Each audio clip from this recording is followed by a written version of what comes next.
You're about to hear an original Hfy sci-fi tale titled Galactic Council Panics as Humans Reject All Negotiations. Hfy sci-fi story. Find a quiet spot, put on your headphones, and let the stars fall silent. If you enjoy cinematic sci-fi narrations, consider subscribing for more. Now we begin. The alarm beacons that ringed the Galactic Council's citadel did not blare with noise. They blossomed with light, thin, green-edged arcs that crawled along the ring walls like fear itself learning to walk. Within the chamber, the air shivered with low-frequency thunder as grav generators shifted to brace for a surge of traffic. Emergency shuttles arrived from every world with a seat in the high circle. The serpentine Sarek, the translucent Orales, the hive-bodied Thrix, the iron-spined Vector, the clouded Gisari, and 100 more. Each brought their fears in polished cases, and their pride folded badly in their sleeves.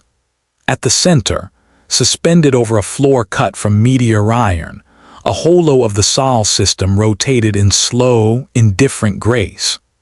There were labels where there should not have been labels. Martial notations on Earth space, a grid of restricted orbits engraved around Mars, and a blackened halo where Luna's shipyards once glimmered with polite commerce. The last official transmission from humankind hung under it in stark white text. "We are done talking. Stand down. Stay away." The words were not a declaration of war, and somehow worse for it. They were not a plea. They were not even angry. They were a boundary set by a species that had bled enough to understand their own edges. The Grand Speaker, a Sarek whose scales reflected councilite like wet knives, struck the meteor iron dais with the heel of his hand. "Order," he rasped, and the translator implant softened the word for soft-tiered species. By Codex right, the human delegation must attend this session. Where is the human chair? "There is no human chair," hissed Ambassador Trixis 7, a cluster soul whose voice is braided with a silk rasp. "They've pulled their diplomatic core. Every embassy shuttered, every envoy recalled. They deleted their access keys and issued only that message. A Vector Admiral, 4 eyes, a voice like an avalanche, leaned forward. And then they disappeared behind an EM veil in their home system. Our recon drones last 37 seconds beyond Neptune. They are building something.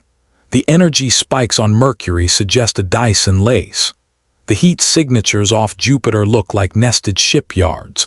We cannot see the pattern. The Orales delegate drifted like a living nebula, bioluminescent veins tracing thoughtful maps in the fog of its body. Humans leave patterns in the wake of their urgency. Hope when they are hopeful, fire when they are angry. They are not hopeless.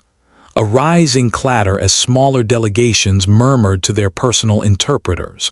The Sarek speaker narrowed his cold eyes. Hopeful species hold conferences, Orales. They don't lock their system and shut down every trade node that runs through their designs.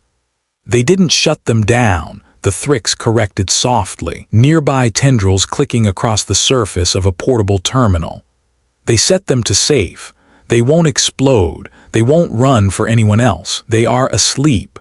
The chamber's lights hiccuped just once as if flinching.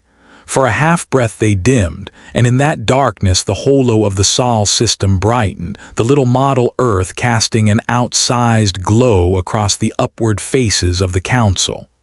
"They are not asleep," said a new voice, a human voice from the far end of the chamber, and 100 bodies turned as if pulled by the same thread. She had not come through a council gate. She had simply been there when the lights dimmed. A woman in a dark uniform that swallowed reflection, a silver streak in her cropped hair catching starlight from the holo. She gave no name. She didn't need one. Every admiral and intelligence chief who had ever briefed a government knew her face. Admiral Sierra Halden, once the quiet middle line of the human delegation, the one who never smiled for cameras and never raised her voice. The one you remembered because when she spoke, your instincts tried to stand at attention. "You're not on the guest manifest," said the Sarek speaker flatly. We revoked the manifest. Sierra replied, no heat, no theater. Her gaze grazed past them and fixed on the miniature Earth. You called an emergency session about us. You should at least have the courtesy to let us speak. You have the floor, the Orales breathed, colors in their fog brightening with something that might have been relief. Sierra stepped onto the edge of the meteor iron. The holo painted her cheekbones blue. We offered you more than our technology. We offered you our history. We told you, in every language we could find, that our first steps into the stars were clumsy, that we made empires we had no right to make, and we paid for them with oceans of grief. We told you how we learned not to take what was not freely given. We asked for partnership. We gave you a seat. The Sarek speaker snapped. You gave us a chair in the audience, Sierra said, still soft. While your corporate arms used our colonists as contract fodder, while your navies requisitioned human worlds with humanitarian pretexts, while you wrote laws about sovereignty and then stepped over them when we were out of breath. A scarred vector beat a fist on the rail. You sold your reactors into our worlds. You propagated your standards into our networks. What did you think would happen when you yanked them all offline? We thought, Sierra said, lifting her eyes to meet his with weary steadiness, that you would finally stop pressing your hands against our throat. An ugly stir. The Sarek speaker jabbed a claw toward the holo. What are you building in there? Homes, she said, hospitals, generational vessels, arcs, things that outlast the tantrums of empires. We are not negotiating while we build them. You cannot lock us out of our own supply chains, snapped an Ixan financier, skin shimmering like oily stone. You will collapse half the periphery. Then you should have thought of that before your debt syndicates bought evacuation slots on our ships and sold them back to starving colonies for 5 times the price. The only heat in Sierra's voice showed like a vein of magma. No more. We will help where we choose. We will not be coerced. We will not sign contracts with our hands tied behind our backs. You'll be invaded, someone breathed. Sierra inclined her head. We always assumed so. And then, with a final glance at Earth, do not come to Sol, stand down, stay away. The lights dimmed again. When they flared back, she was gone. The chamber erupted fear in every register, loud until it broke into a stunned hush as the Sarek speaker bellowed for silence. Convene Strategic Council. We will compel compliance. Compel, the Orales whispered, dimming a morning shade in fog. The humans warned. They never warn idly. We have fleets. The Sarek snarled. We have against whom they learned the cost of fleets. The Orales murmured, and the blue-white earth turned in the room as if watching them back. In the red light of a Martian dawn that the atmosphere projectors had tinted to match myth, Admiral Sierra Halden stood beneath the ribs of a ship that could not exist. Mars's orbital yards had become dark to prying eyes, but inside, the work had never stopped. Lamps burned day cycles into one another, a forge fever pounding the horizon in heartbeat flashes. Drones moved with silent precision, flocking in shapes that looked like mathematics and prayer. The ship in dry dock wore black like a decision. Its armor wasn't an alloy cataloged in council registries. It drank light. Its lines described intent without boasting. No ornament, no sleek intimidation, just the geometry of survivability. Along its spine, deep-set apertures waited to open like eyelids to reveal the project that carried 1,000 ordinary names and one true one spoken only under breath, Ark. Lieutenant Tran jogged across a catwalk with the adrenaline warmth of someone who hadn't slept but didn't feel tired yet. Admiral, he said, voice pitched over the forge thunder. Ares net synchronized on all bands. Mercury lay stable. Neptune curtain holding. Arc 1 through 9 report structural completion. Core uploads in progress. Uploads, Sierra said, and the word weighted itself. It meant memory, literature, songs, recipes scrawled by children to feed future stomachs. It meant the last photographs taken by elder hands shaking with love. The Ark cores were not just data banks. They were human context embalmed in every format, the scent of rain on old stone recorded by 1,000 microsensors just so a child in the dark centuries could know a monsoon was more than falling water. "Any movement from the council?" she asked. Tran's smile was humorless. "They called our warning grandstanding and formed something called a unified peace force." "The irony," Sierra said, and her mouth made the shape of a tired smile that didn't reach her eyes. "How unified? 6 empires, 10,000 hulls if all counts are honest. They'll stage at Proxima Gate and make a show of virtue at the boundary. Cameras, banners, the usual." Sierra's gaze lifted to the Ark's flanks, where engineers in exosleeves scuttled like purposeful insects, each part of a choreography designed to save lives on a scale that made every individual movement sacred. "We'll meet them," she said, "but not the way they expect." "Ma'am," Tran said, and the word contained the shape of 100 questions that he did not ask. "We're done explaining ourselves," Sierra said. "Now we show them what that means." They came with hymns about order and the expressions of those who believe cameras witness truth. The unified peace force emerged from Proxima Gate in layers like geologic strata. The front layer wore white hulls and the paint of protectorates. Behind them, darker ships with sharper edges. Behind those, barges that carried supplies and arrest pods, and a lattice of devices whose purpose no one would admit. They transmitted the same speech on every frequency, the same language translated to carry different flavors to different ears. They called Earth their sibling species and their wayward partner and their subordinated client state depending on which channel you listened to. They called the shutdowns an uprising and a cyber attack and a childish tantrum. They promised safety. Saul answered with silence. Silence lengthened into a minute that felt like an hour. The peace force began to move, careful and slow.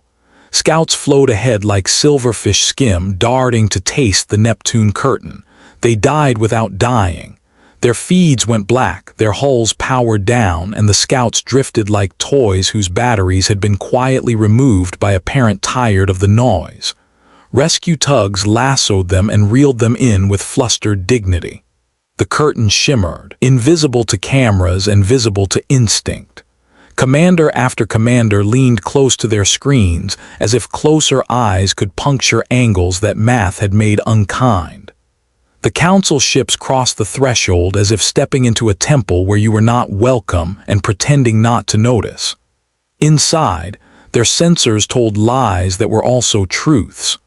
Space was more crowded than expected with tiny glints, dead rock, detritus, old booster shells, ancient junk cleaned and arranged into curves and planes, a human habit at scale, tidying the unlivable void into pattern. They saw nothing with intent. They saw too much. They saw static turned into art. Then they saw them. The human ships did not flicker into existence with dramatic cruelty. They simply were, revealed by perspective. Black against black, hidden a breath ago by a presentation of angles, now sliding out of the geometry like thought coming into focus. Some were the shapes the council knew, a refit destroyer hull, a freighter that had shed its paint, but most were new. Their faces were unreadable. Their frames implied a priority list: survive, protect, endure, repeat. The fleet arranged itself around the council armada with a courtesy that failed to mask strategy. No beak-out lines for jousting, no flamboyant wedge. They formed an absence, a volume of space that belonged to human purpose and therefore did not belong to anyone else. A single transmit peeled out of the black and braided itself into every listening band. Sierra Halden's voice. No reverb, no posturing. "You are trespassing, turn back." The Sarek admiral in command of the peace force, scales polished and brittle with tension, ordered a line of drones forward with the half-hope that posturing could become less necessary with a sacrificial advance. The drones swarmed like angry bees. The first wave never reached the human shells. The second was allowed to approach for a full second before they went dead without damage, silent as winter. "What weapon is this?" the Sarek hissed. "Not a weapon," the Orali's liaison aboard the Peace Force flagship said softly, their fog all sadness. "A refusal, orders, 1,000 calibrations." The Council Armada, designed by committee and spurred by fear, did what such things always do when they think they must prove they deserve their budget. They fired. Saul went blind.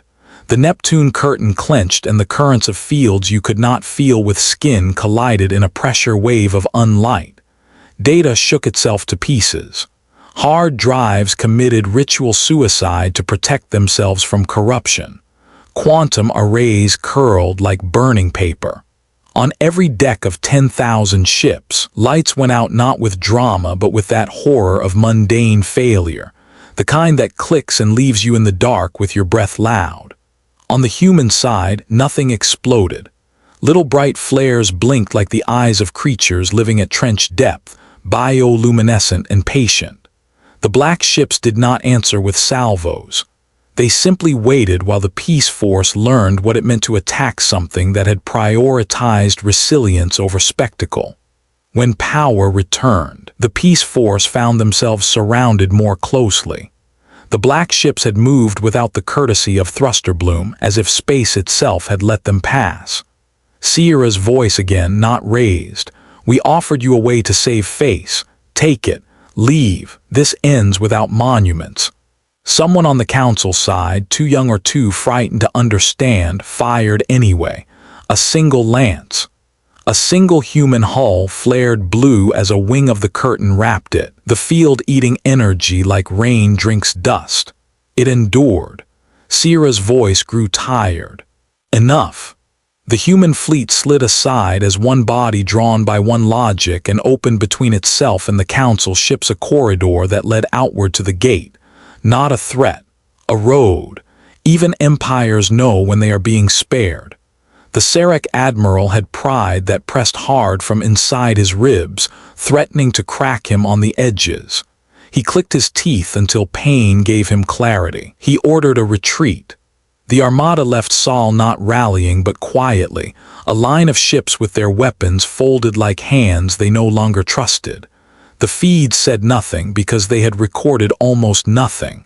Conspiracy sprouted like mold where light didn't go. The council convened again in a rage of embarrassment. They called the human defense an act of war. They authorized blockades and seizure. They bought time by calling panic strategy. Humans did not come out after them.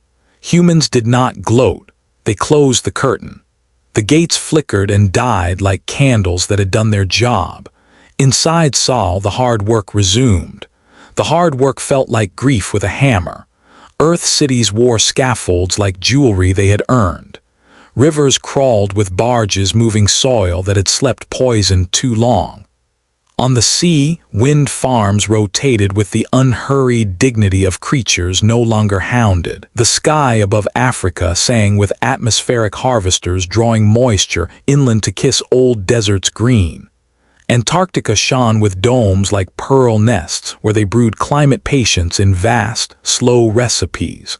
On Luna, silence reigned where once a festival of sanctioned visitors had chattered through gift shops. Under that silence, machines methodically built generational trust. Hollowed lava tubes became gardens lit by simulated dawn. Museums sprouted in caverns, not to be visited by tourists but by grandchildren. They would touch the rusted husks of early rockets and understand reverence that did not genuflect to violence. The husks were humble, and that humility would keep them alive. Mars wore an exoskeleton. Orbital shields glowed in polar day lines. The arc frames were assembled like ship spirits coaxed from black ore. Engineers talked to them the way divers talk to shoals, half joke, half faith. "You'll carry us if we cannot stay," they told the frames. "You'll carry us even if we can." Sierra walked those bays with the steady gait of someone who had discovered sleeplessness beyond exhaustion and turned it into her way of moving. She ate standing up more often than not. She held small, fierce meetings at odd hours because the work followed its own clock. She let herself rest only when a child fell asleep in her lap. There were children everywhere. Humanity had birthed a generation like a promise. In the caves under Geneva Prime, in rewilded Manitoba, in the shade of towers grown from bamboo bone and carbon skin in what once was Manila, and now had a new name sung easily, the creches hummed.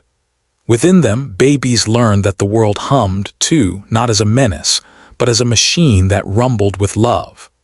One of them, a girl named Nova because sentimentality had never been beaten out of people who buried their dead, liked to clutch Sierra's collar when fatigue made the Admiral sit. Nova's tiny hand gripped right over Sierra's old ribbon bar, fingers curled around the ghost of metal Sierra had stopped wearing because metal comforted the wrong part of soul. Nova would shove her damp forehead into Sierra's neck and sigh the sigh that meant, "You are a warm hill." And Sierra's body would remember it was alive to be leaned upon. That was the war that mattered most, protecting that sigh so it could be repeated by old mouths one day. "Do you regret it?" Dr. Mira Cade asked her one night, 2 mugs of nutrient broth steaming on a console between them like tiny planets with weather.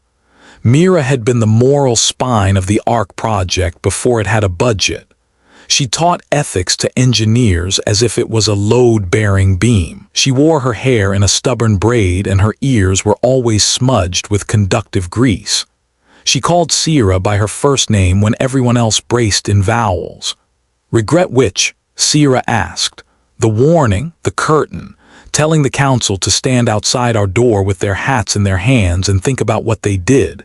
Mira made a sound that would have been a laugh if it wasn't tired. "All of it." Sierra swirled her mug, the steam twining like DNA in a dream. "I regret that it was necessary. I regret the children who will go cold because those corporate polities kneecap themselves when we wouldn't let them siphon our work. I regret the rescue we cannot make every hour. But do I regret the boundary? No. I regret not drawing it sooner." Mira nodded with acceptance that could have hardened into fatalism if it was left in stillness too long. She tipped her mug toward the darkened viewport, where Mars's limb wore a thin halo. "The arcs take another 20 months, she said. 18, Sierra replied, "if the mercury lace holds and the sun behaves." Mira's mouth canted. "You can speak to the sun." "No," Sierra said, "but it listens when we whisper respectfully." Mira set her mug down like a pledge. "We need a blueprint of how to be if we leave, not just engines and seed banks. A blueprint for decency you can teach in 4 lessons to a child who will grow into a farmer on a ship." Sierra looked at her. "Write it." "I am," Mira said quietly. "It starts with a simple rule. Take only what is given, share what you can spare. When in doubt, mend." Sierra thought of cables spliced back into singing by hands whose knuckles had healed crooked, of nets mended and hearts mended and history mended, not erased but stitched into a blanket that warmed more of the floor. "That's 3 rules," she said. "Children like 3s, Mira replied. "They make a rhythm. It's the first thing they learn from their mother's heartbeat." Sierra's steady nod was almost prayer. "Teach it to me," she said. The galaxy beyond Sol's Veil did what large things do when a keystone is removed from their arch. It learned gravity again with a stumble. Borders that had been inked on maps not because they reflected the real, but because they satisfied a negotiator's ego drifted like oil sheens, then raveled like wet paper. Worlds whose power grids swam on Terran standards found themselves suddenly subject to the weight of local weather. The unified peace force tried to keep order with the fatigue of creatures trained to hold cables while engineers did the real work. In the slumbright orbitals around Zyra 2, a reactor failed on a hospital ship. There were no lights and too many newborns, and the cooling loop whined with a note that promised weeping metal. No council hulls were close. The distress beacon went out as a reflex. The crew sent it like a prayer you do not believe will be answered but must say because your mouth has learned it. The ship cooled. Not in a manner recorded in maintenance manuals. Like fog had bitten the heat. When someone peered out the maneuver blister with a terrified torch, They saw nothing but the reflection of their own fear, which looked like a face in a window. Later, when systems returned, there was a crate in the loading bay that no one had placed there. It contained coolant manifolds stamped with standards the crew did not recognize and rugs. Rugs, small, cheap rugs woven with repeating patterns of blue circles. Someone had tucked one under the manifold crate like a mother rolling a towel to catch leaks. The rug's edge had been hand-stitched. Someone took the time. Someone was there. They said the ghost fleet had come. They said the ghost fleet moved like shade and left only repaired things and quiet reminders that the world had not abandoned them. They said the blue circle was an old Earth from old pictures. On Vornes, where a free-market planetary bank had bought the title to evacuation on the only ships rated to outrun a lava season, anonymous transfers arrived wrapped in auditing code so elegant the bank's fraud division wept a little, and let themselves enjoy the craft before they arrested the accounts they'd held so proudly. The funds purchased tickets for people who had no idea what a market cap was. The bank chairman resigned 2 weeks later after waking from a nightmare of standing in a flood with his arms full of stock certificates, while the water had the faces of children. On a Thrix brood world, a plague ate connective tissue. It rode the air and loved to nest in joints, making stairs into mountains. The Thrix are good at medicine. They hive-solve problems on whiteboards that looked like snow after handwriting. They still ran out of one reagent after another. Drones arrived with the reagents. They were the wrong brand and the right chemical. Alongside each crate was a printed card in text the Thrix did not speak, but recognized anyway because every species recognizes a note hung on the fridge that says, "Heat at 200 for 20, serve with bread." There were bread recipes in the crates, yeasts wrapped like sleeping suns. The Thrix learned to bake. The council screamed sabotage and illegal interference and violation of treaty. The periphery ignored them because their babies were warm. The Unified Peace Force reconstituted itself as an oversight organization with a legal name that meant, "We were embarrassed and now we will be strict." Their new plan, intercept the ghost fleet, seize the anonymous relief, proved that humanity still obeyed the council's gravity. They began to get better at their work. They hired the best trackers. They recruited the idealists. They placed boys at every gate and let algorithms grow like intelligent ivy across the lanes. They learned the patterns. They learned this. The ghost fleet did not move at FTL in ways their physics liked. It moved as if it knew the notes of a chord their instruments couldn't tune to. At sublight, it never threw light away. It chose lanes with thoughtful humility, like a truck driver who knows where the bridges are low. It docked rarely. When it did so where the cameras were bad and the local midwives were patient. It turned away from ambush as if it could smell the breath of a lie. They would net it someday through force of probability. They told themselves this so their wages felt earned. But the ghost fleet had an advantage ruthless enough to look like magic. It didn't care if it encountered them. The ghost fleet preferred to avoid drama because drama took time and time belonged to the babies. But if it was trapped, it did not fight. It did not preach. It offered tea. The first time the Peace Force actually cornered a ghost fleet ship, they did it at Ossarin Gate with quiet cunning they barely allowed themselves to be proud of. They stacked 3 cargo hulls to make a visual and sensor barricade at the gate mouth. They seeded the shadow with remora pods that suctioned onto hulls and screamed if anything brushed past without a password. They left an opening just wide enough to tempt a careful captain who disliked breaking things. They waited. The ghost ship approached with the measured patience of someone who had not only raised toddlers, but read them books in patient voices every night. It nosed toward the opening. The remoras peeved themselves onto the black hull and Carpenter screamed. The Peace Force swarmed out of hiding with authority lights glowering like exaggerated eyebrows. They expected a gunfight. The ghost ship broadcast a docking invitation.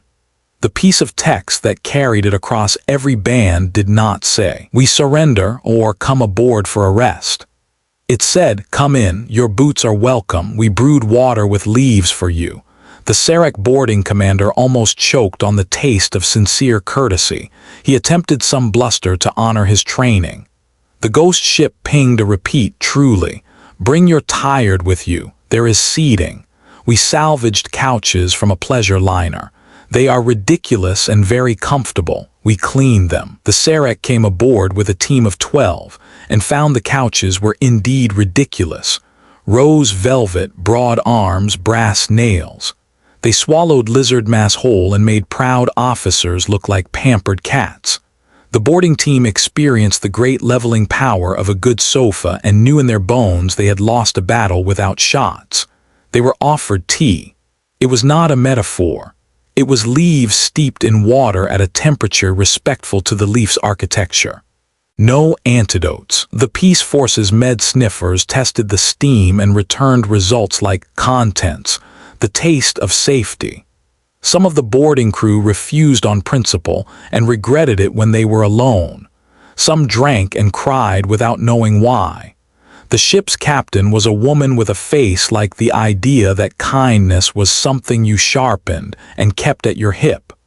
"We will surrender our relief cargo to your supervision," she said, "if you agree to deliver it in front of our cameras to the people who asked for it and not to their governors who claim to ask. We will publish the feed after delivery." "We cannot accept those conditions," the Sarek said by muscle memory. "Okay," the captain said gently, "then we will leave." "You cannot leave," the Sarek tried. "You are netted." The ghost ship left. It did so within the language of physics permitted by rumor and patience. The remoras clung until they realized clinging to an empty space was a poor use of suction. The Peace Force watched the stars through smears where a ship had been. On the station, the duty officer watched the log and wrote quietly in her journal, "I drank tea the enemy made for me, and it tasted like old books and clean rooms. The antidote meter reads safety. I am going to keep doing my job, but I want you, future self, to remember how it tasted so you do not forget what safety is supposed to feel like when you provide it." Time folded itself the way long, hard time does, carefully and in layers. The first year was emergency turned to policy. The second was policy turned to custom. The third was the year the council took down the banners in the main hall that said unity through compliance and replaced them with smaller, humbler plaques that said, "Don't starve babies." It was supposed to be a joke. It wasn't. On a backwater between a dead gas giant and a prettier, lesser star, a vector child named Hfy learned to say the human word please. It stuck in her mouth at first. It made her lips feel clumsy. Her broodsire's friends joked that she was practicing obsequiousness. She said it to her broodmother when she asked for more stew, and her broodmother's eyes softened the way the lamp in their kitchen softened when the generator's rotor balanced perfectly. They moved to a larger room in her heart so she could stand in it. Later, when a Ghost Fleet relief drone buzzed in and dropped crates, the label on the crate said, "Please open with care." The please wasn't a command. It was an invitation to respect what might be inside. Hfy saved the label and kept it under her sleeping pallet. She didn't know why. She only knew the way her chest felt when she looked at the soft letters. It felt like walking into a room with enough chairs. Years later, a grown Hfy would be an officer in a reformed constabulary that didn't call itself peace, because it knew better than to name itself after a thing that must be built every day. She would quote human proverbs on the sly, and then pretend she had invented them. The one she'd returned to had been hand-lettered on a Ghost Fleet box with a marker that had bled a little through. Do the next good thing. The ARC project neared what Rye engineers called the terrible moment, where the only way forward is forward. ARCs are promises, and promises become vows when the first steps make retreat expensive. Nova, now older, still fond of Sierra's collar, sat with other children in a viewing dome and pressed their palms against composite that wore the cold on its skin. They watched black ships carry gardens. They watched a freighter with a name nettled buttercup nose up to a cylinder that held a city. Humans named two big things small names to remind themselves they were not gods. Mira's ethics lessons went out across school band. Children learned the three. Take only what is given, share what you can spare. When in doubt, mend. They made songs of it, they danced. They grew up thinking it obvious. That was the victory. Sierra thought of the council and their panic and felt a weary understanding.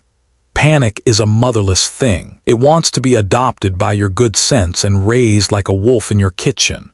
She refused it. When messages came from ex-allies with elaborate demands wearing the makeup of diplomacy, she sent small, clipped replies that said, "We are not negotiating terms of our dignity. We will render aid as able. Do better." Some did.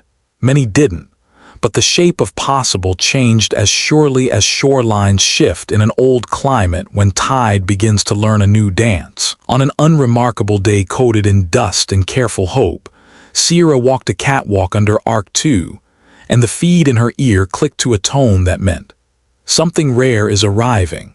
She turned. A shuttle unmarked by any nation's pride, just a scuffed hull and a pilot who landed like a person who has made too many landings not to land well, settled on the pad. A figure disembarked wearing a cloak that shifted color with light like ocean water puts sunlight in its hair. The figure pulled back the hood and looked up. The Orali's delegation rarely wore bodies. When they did, they wore them with an earnest humility that made you forgive the small awkwardnesses like fingers too long and eyes that forgot to blink. This one had chosen a form that looked like a librarian. Admiral Sierra Halden, the Orali said, voice layered like chords in a hymn.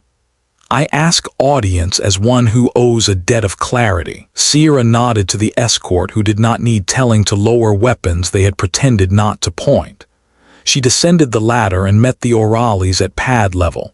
"You have it. We warned the council," the Oralis said, "that to push you would be to bruise a hand against the wall of your patience. They did not listen. We can no longer attach our fog to their wind." "Are you defecting?" Sierra asked. The Orali's mouth made a shape that in their species meant wistful amusement. "We do not belong to categories with such straight edges. We have brought you information. In the Vector House of Generals, there is a plan to seize Mercury's lace. It will fail. It will cost lives anyway. They will call it a defensive balance. It is a strike at the spine of your patience. We thought you should have warning because our fog remembers the kindness of your tea." Sierra looked at the Oralis as if the way you look at a lighthouse when you are not sure yet how close the rocks are. "Why tell us?" "The Ghost Fleet delivered an infant to one of our outer creches," the Oralis said. "They stayed long enough to fix our filters and drink warm water with leaves. They taught our nurse a human lullaby. Now we sing it. It's pleasant." The last word was inadequate and sweetly so. "We find that we prefer your way of resistance to the council's way of rule. We will not join your defense. We will not stand against our own kin in visible ways, but we will not watch you be struck without whispering warning." Sierra considered this with the stillness that at first glance had gotten her mistaken for cold, and at correct glance was how she prevented herself from becoming fire that ate everything. "Thank you," she said, "for the warning and the song." The Oralis inclined their head. "If you survive," they said, "perhaps someday you will let us read to your children." "We would like that," Sierra said, and meant it. The Vector plan was precisely what the Oralis had promised. Muscular and confident of itself, designed by generals who respected their own teeth. The idea was to send a squadron of small, tough ships to Mercury under the guise of a parley, and then on a timed signal, detonate a pocket singularity to crack the lattice of solar collectors, the lace, into a frame of spare parts while the rest of the squadron rushed the repair yards. The plan assumed that humans, valuing mercy, would refrain from counterattack to avoid collateral star murder. The plan underestimated two things. First, humans had learned to build mercy into steel. The Mercury lace could endure. Second, mercy is not passivity. When the Vector Squadron arrived with forms signed in the ink of pretense, Sierra met them with ceremony. She signaled out across the chamber of space with small ships bearing flags. Flags meant we remember how to be symbolic beasts. She sent tea. The Vector received it and smiled the thin-lipped smile of those who believe they are smarter than the cup. They drank because tea was only hot water and leaves, and how dangerous could that be, and because they were polite and they meant it as a sneer, and because it was good. They were grateful in secret. The timed singularity bloomed on cue. It met the mercury lace and found not prey but a kind of woven forgiveness. The lace flexed, fields shifted in a polarity easy to describe with equations that don't fit into speech. The singularity collapsed into a whimper and then into what physicists call a lesson. The Vector surged anyway with the courage of the failing aggressive. They met nothing, no shots. The human defense was simply not where they thought it would be. It was where it needed to be elsewhere, mending something. They tried to frame a retreat that looked like bravado. Sierra let them, because she would rather spend her ammunition on the future. One of the smaller ships lost an engine and began to tumble with the embarrassment of a drunk refusing help at a funeral. Sierra sent tugs. The Vector commander swallowed pride that tasted like broken tooth and let the tugs catch them. The boarding doors opened. A human repair tech entered with a tool roll and an expression that said, "This is not personal." He mended. The Vector watched him fit a brace with the tenderness of someone who has patched a wall, knowing a child will lean against it one day. The commander wanted to hate him and failed. Sierra sent the squadron home with spare parts they hadn't asked for. The commander filed a report that recommended not attacking Mercury again. The House of Generals argued. Families argued at kitchen tables with good bowls on them. Empires turn that way sometimes, like objects that seem immovable, and then one day are found to have shifted because every screwdriver in the world was turned the same small way. The arcs were ready enough that to delay would be to betray. A ceremony would have been wrong, but people need to mark moments so they don't drift. They gathered in dozens in bays and on catwalks, and under sky that had once been angry and now simply was. Each gathering was small enough that you could hear boots and breath. Multiplied across Sol, it made a choir. Sierra stood before Arc 3, her boots magnetized to a deck unashamed to own its scuffs. Nova, taller now, stood at her right with a braid like Mira's and grease on her forearms, and a grin that looked like it had borrowed light from a younger star. Mira stood at Sierra's left, hair coming loose, eyes full of a hunger that had nothing to do with food and everything to do with wanting her work to be used by kinder hands. "You'll leave," Mira said to Sierra quietly, like a question asked without pressure because the asker already knows the answer. "I'll stay," Sierra replied. "Someone will, it may as well be me. I have become more useful as a symbol than I am comfortable being. Symbols belong near doorways." Mira made a face that meant don't be rude to yourself at a moment like this. "You taught us to hold the line between anger and purpose. Symbols are anchors if you don't let them float." Sierra breathed in the forge smell and the people smell and the tea steam smell someone had insisted on bringing even here. "You'll take the code we wrote for the cores," she said. "You'll take the libraries. You'll take the songs and the smells.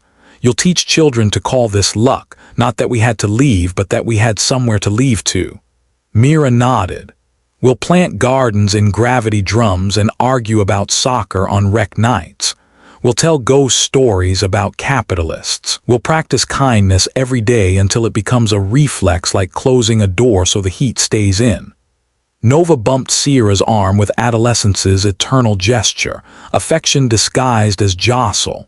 "We'll come back," she said cheerfully. "Someday, when the galaxy is ready to be a better neighbor. You may find it already learning," Sierra said. The arc slid through the Neptune curtain with a grace that comes from patience and a little cheating. On every council scope that still watched, a long, soft dread uncoiled like an old rope dropped onto a floor. Some were sick with the thought that humanity was leaving forever. Some were sick with the thought that humanity could leave at all, that the tether you thought tied your world to your gravity had other ends. They had not left forever, and they had not abandoned. They had simply diversified survival. The ghost fleet did not grow quieter. It grew more deliberate. It delivered to worlds that promised to pass on what they learned. It bypassed governors who had learned only to steal, and those governors discovered that to keep power in a famine you must feed people, because hungry people set palaces on fire. Palaces burned. Fields got plowed where their courtyards had been stamped flat with pride. People ate. The council realized it could not outlaw decency without flying a flag that said we are afraid of warm children. They passed no such law. Even their shamelessness had a limit. One day, the Sarek speaker stood before the council chamber's meteor iron and looked old. Not in body, serrations do not show years, but in the way his weight fell onto his heels instead of the balls of his feet. He looked at the holo of Earth and did not see a client state or a belligerent junior or a threat. He saw the memory of a woman who had told him to stand outside his neighbor's door and think about what he had done. "We have received a transmission," he said, and the murmurs shifted into listening. It was not dramatized, it was not polished. It showed a human woman whose hair had gone gray without surrender. Sierra Halden. She stood in the light of a window that looked onto a curve of a dark planet bright with lights like constellations pretending to be cities. She wore no rank. "This is the United Terran Accord," she said. "We acknowledge your message. We're not returning to negotiations as they were. The galaxy doesn't need us to draw lines on your maps or forgive thefts called policy. You don't need us to co-sign your insecurity. Do better than we did. When you ask for help for someone other than yourselves, you'll find we're already there. When you ask for permission to steal by calling it need, you'll find we're already gone." She paused as if listening to a child laugh in the next room. The microphone didn't pick it up, and that was right. "We are building worlds that outlast us. We hope you are too. If you want to be our neighbors, be the kind of neighbors who shovel each other's sidewalks without telling the news." A small, sudden smile. "We will not be attending council sessions for a time. If you want to talk, you know where the door is. Wipe your feet. Put the kettle on." The transmission ended. In its wake, the chamber held something very like a human concept the translator implants rendered clumsily. An ache you get in your chest when somebody tells you to be good and means it. The Orales drifted brighter. The Thrix stroked their terminals like cats. The Vector frowned in ways that meant self-reproach and the beginning of domestic policy debates. The Sarek speaker's claws flexed against the dais, and when he spoke again, the edges in his voice were honest ones. "We will draft accords regarding relief corridors. We will audit ourselves where we can bear it. We will learn to say please. Maybe thank you." The Orales floated closer, colors gentle. "We could bake bread. We could mend," the Thrix added. The council did none of it cleanly. Institutions do not pivot like dancers. They carve new channels in old stone, and sometimes work has to knock them into shape. But people ate. Babies napped. Engineers taught governors how to love a spreadsheet. It was messy. It was beautiful. Sierra watched it through 1,000 cameras that she had no right to watch, and every right. She slept in small pieces like a bird perched in a tree people called home. She walked in gardens under domes and let moss think well of her boots. One night she visited the old shipyard on Luna, where the Museum of Dead Rockets had been curated with love. In a display that once required a ticket and a polite shuffle, a rust-streaked tube lay on its side with signs that used to be didactic and were now something like poetry. Children ran their hands along its cold flank. Their palms picked up dust that had been on the inside of a story before those children were born. An old man sat on a bench beside the tube and looked at it with the face of someone quietly arguing with his past and losing the argument. Sierra sat beside him because benches invite. "Did you fly one of these?" she asked. He snorted.